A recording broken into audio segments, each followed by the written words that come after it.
Oh my god. Oh.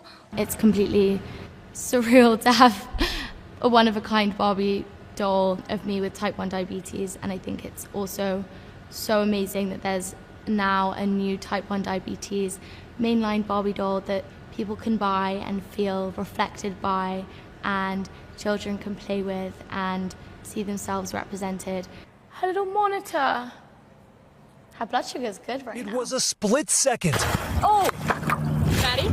That felt like a shark-filled eternity for Margaret Bowles. We were obviously shocked to see that fin pop up. Marine scientists soon confirming that this dorsal fin, protruding from the water by Woods Hole, Massachusetts, where the Harvard student was paddleboarding, belonged to a great white shark. Never expect to run into the apex predator out there. Shark sightings have been grabbing headlines all summer, from this stunning aerial of a great white shark swimming off the coast of Montauk, New York, to a 20-foot basking shark that popped up in a Rhode Island bay. So you were perched on that deck? Yes, sir. Right out in the water over your shoulder, that's where you saw the shark? Yeah. Then, only weeks ago, 9-year-old Leah Lendell nearly had her hand severed from a shark attack in Florida. Something hard bit me and then it tried to take me away. Surgeons working for 6 hours to put Leah's hand back together. Bowles, for her part, just feeling fortunate that this chance encounter was harmless. The dorsal fin was around 4 feet away from her board, which would have put the head about a foot away. I mean, does that terrify you? I think, again, a near miss is still a miss. The Atlantic Shark Institute says it's quite rare to see a great white shark that far away from the Cape. They also this year had their earliest great white sighting ever in neighboring Rhode Island. The death toll in Texas floods has risen to 110, with more than 170 people still missing several days after the July 4th holiday disaster. Rescue efforts do continue as authorities search for additional survivors in what has become one of the deadliest U.S. floods in recent years. New satellite imagery released by Maxar show the devastating impact of the floods in Hunt and Ingram, Texas. The imagery shows before and after images of the Guadalupe River. The close-up images from July 23rd show previously plush green areas now awash with mud and debris. The image taken on July 8th shows State Highway 39 after flash flooding along the Guadalupe River. Most of the trees have been washed away, turning into debris in the river.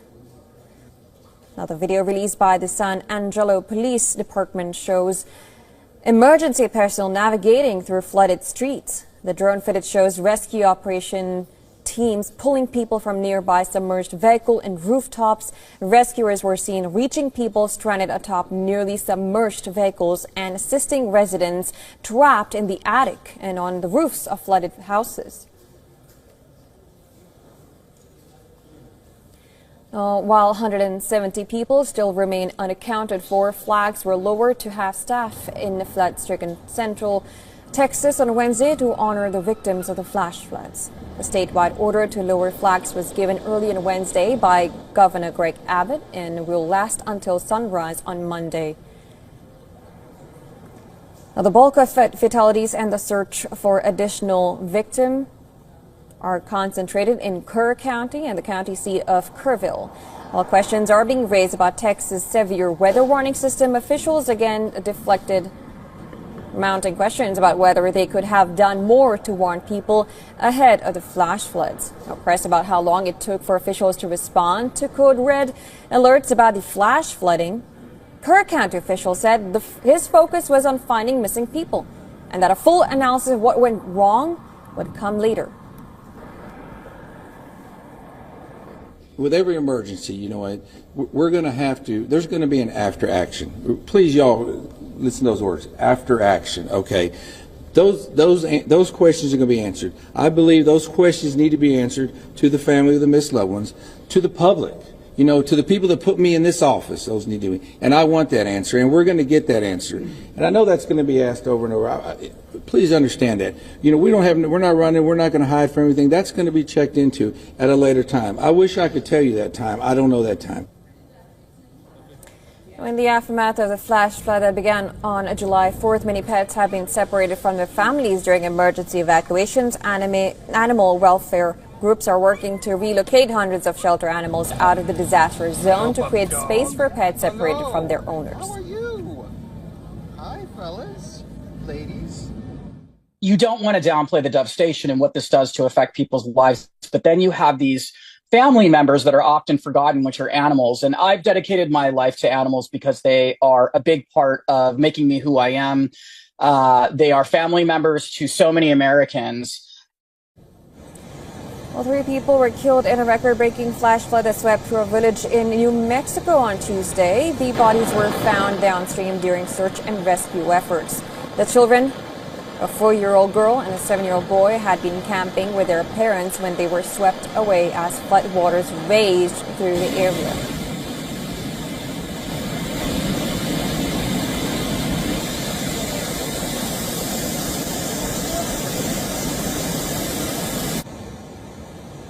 Yeah, so I was on the 2nd level, and when I saw that the waters were getting higher than the marker for last year, got my dog and we just went up the hill.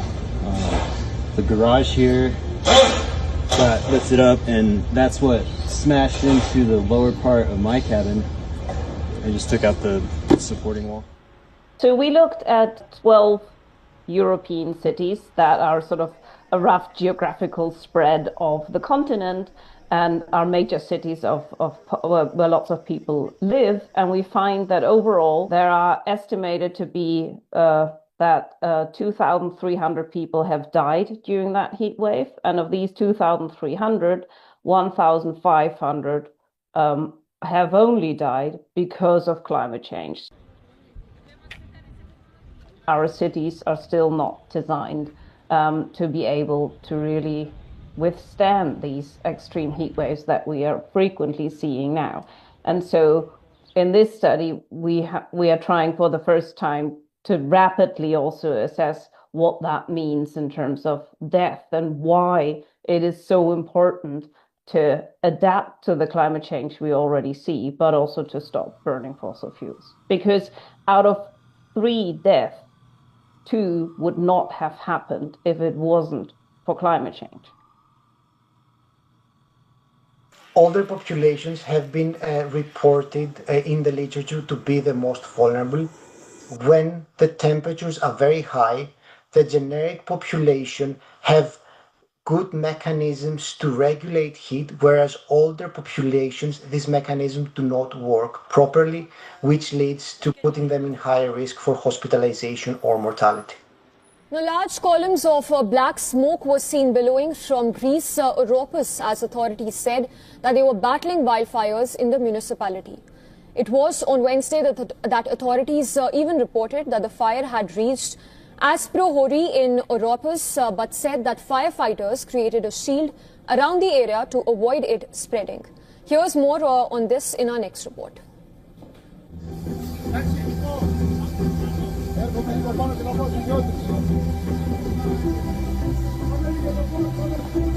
Βρισκόμαστε στην οδό Ρεματιάς. Οδό Ρεματιάς στο χώρι. Ο αέρας έχει αλλάξει. Η φωτιά κατευθύνεται προς την κορυφή του βουνού. Έχει εκκοινωθεί το χωριό μετά από εντολή της περιοχής.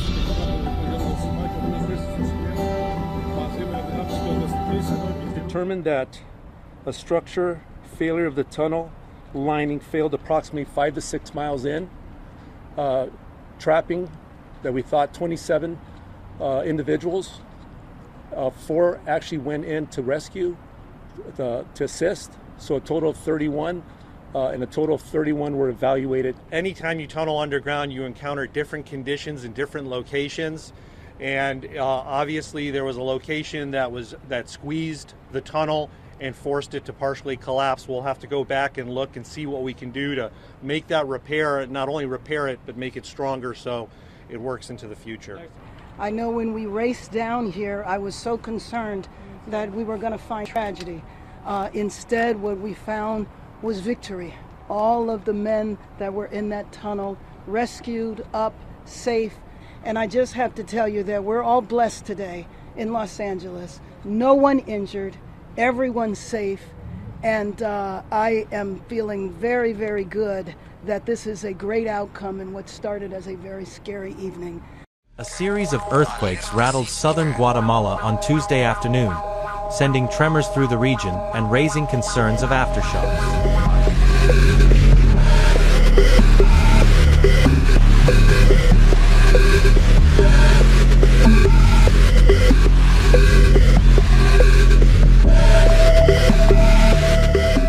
The first quake struck with a magnitude of 5.2 and was centered about 60 kilometers from Guatemala City, according to the National Seismological Institute. Shortly after, several aftershocks followed, registering between 3.9 and 5.6 in magnitude. While no major injuries were reported, the government quickly sprang into action. Photos and videos shared on local media showed cracked walls, swaying buildings, and minor structural damage. The quakes and aftershocks also triggered massive rock falls. While the images stirred panic, officials confirmed that no major buildings had collapsed and that no serious injuries had been reported so far.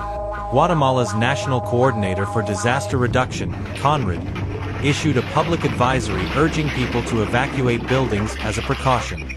As a preventive measure, we recommend evacuating both public and private buildings, CONRAD stated in a bulletin. Emergency crews were immediately sent out to assess the situation.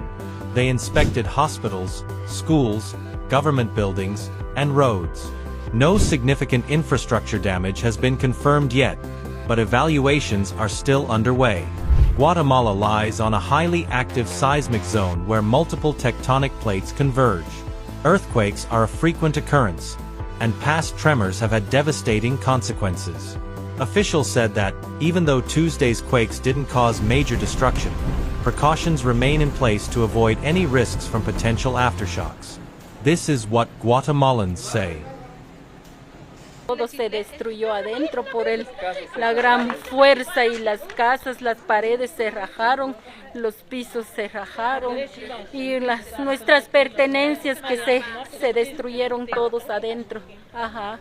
Pues por la gracia y la misericordia de Dios, pues las casas no cayeron, pero las cosas que están adentro se destruyeron todos.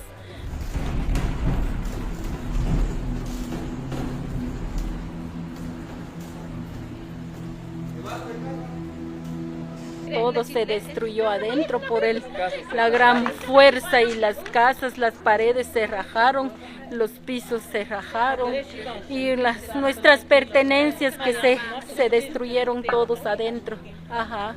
Pues por la gracia y la misericordia de Dios, pues las casas no cayeron, pero las cosas que están adentro se destruyeron todos. Hay muchas casas destruidas, monumentos. Prácticamente más de 600 casas destruidas. La carretera que conduce hacia Antigua Guatemala está totalmente deshabilitada, más específico en Arena Blanca, todo.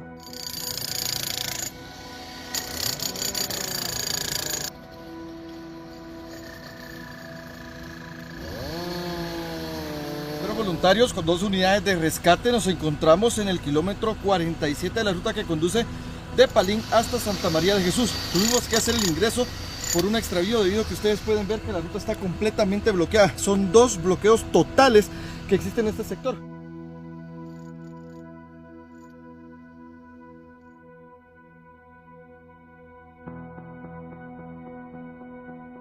News from India. Residents in the Delhi National Capital Region felt strong tremors this morning as an earthquake struck the area around 9:04 a.m. Indian Standard Time. Now, according to the National Center for Seismology, a 4.4 magnitude earthquake had hit the region with the epicenter in Haryana's Jhajjar. It was located 10 kilometers below the Earth's surface. The epicenter is a part of the NCR and is located nearly 60 kilometers from the national capital. Now, apart from the national capital, the tremors were also felt in Noida, Ghaziabad, Gurugram, and Faridabad in the national capital region. Tremors were also felt in Sonipat, Rohtak, and Hisar in Haryana. Now, people took to social media X to share visuals of the earthquake tremors in their home or neighborhood. While no damage due to the earthquake has been reported as of now, netizens do claim that they felt the earthquake for about 10 to 15 seconds. एकदम अचानक महसूस हुआ। Office में काम कर रहा था तो सारा सिस्टम मेज और पंखा हिलने लग गया, तो बड़ा डरावना था। एकदम जल्दी से भाग के बाहर आया, परिवार को देखा तो नीचे ही थे, लेकिन था बहुत डरावना था, खतरनाक। Straight Arrow News found evidence of cell phone surveillance at an anti-ICE protest over the weekend. Have you heard of a Stingray? It's a device that can be used to collect identifying information on cell phones in a certain area by mimicking a cell phone tower. Now, typically, law enforcement needs a warrant to deploy technology like this, though not always. Straight Arrow News reached out to the Department of Homeland Security to see if they were behind the surveillance tech and whether they had a warrant. We have not heard back. Our Mikhail Thalen detected the technology on July 4th outside the ICE field office in Tukwila, Washington. Protesters repeatedly visit the building. Police used pepper spray to break up a protest last month. Also last month, someone or someone's vandalized the building. I want to bring in Mikhail now. Mikhail, how did you discover someone was using cell phone surveillance around this protest? Well, two teams of researchers at the University of Florida and ETH Zurich in Switzerland conducted a study to find out what are the indicators of this kind of cell phone surveillance going on. And so they created a software, which I coupled with a device that can read LTE cellular signals. And so I came to the protest, I ran this device, and that's where I began picking up anomalies. Can you describe what sort of anomalies you were seeing in the field? Yeah, so each phone SIM card has what's called an IMSI. It's an International Mobile Subscriber Identity, and this is how the networks identify you specifically.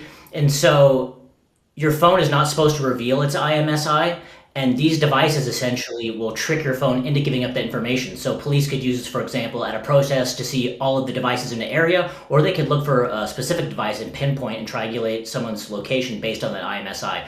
So what I saw were massive bursts of 60 plus what are called IMSI exposing messages. This was a cell phone tower in the area, presumably a rogue cell phone tower, that was telling cell phones in the area to give up that identifying information. What sort of information can this Stingray surveillance reveal about a person?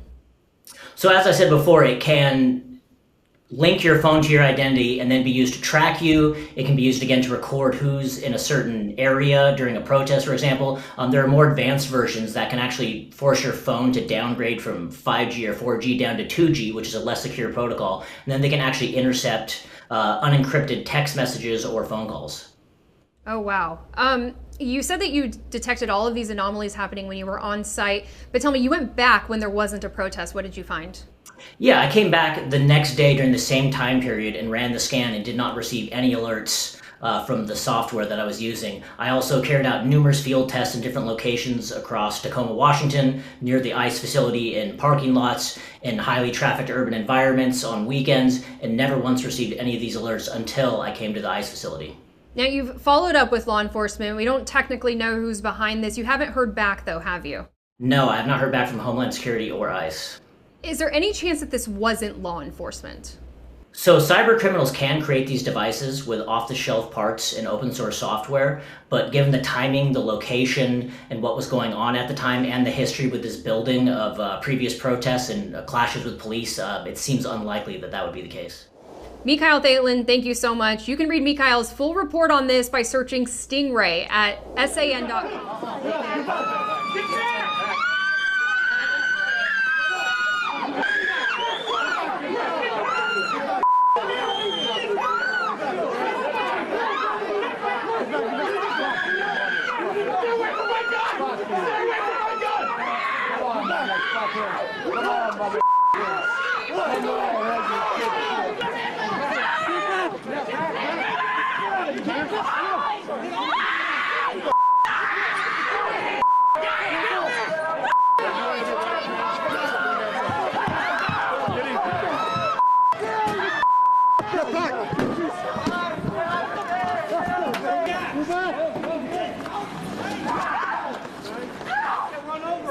confirmed a vehicle caught on camera driving with protesters hanging off of it yesterday morning was in fact being driven by ICE agents. This all happened outside of an immigration courthouse in downtown San Francisco. KRON 4's Rob Nesbitt has more from an official with the Public Defender's Office.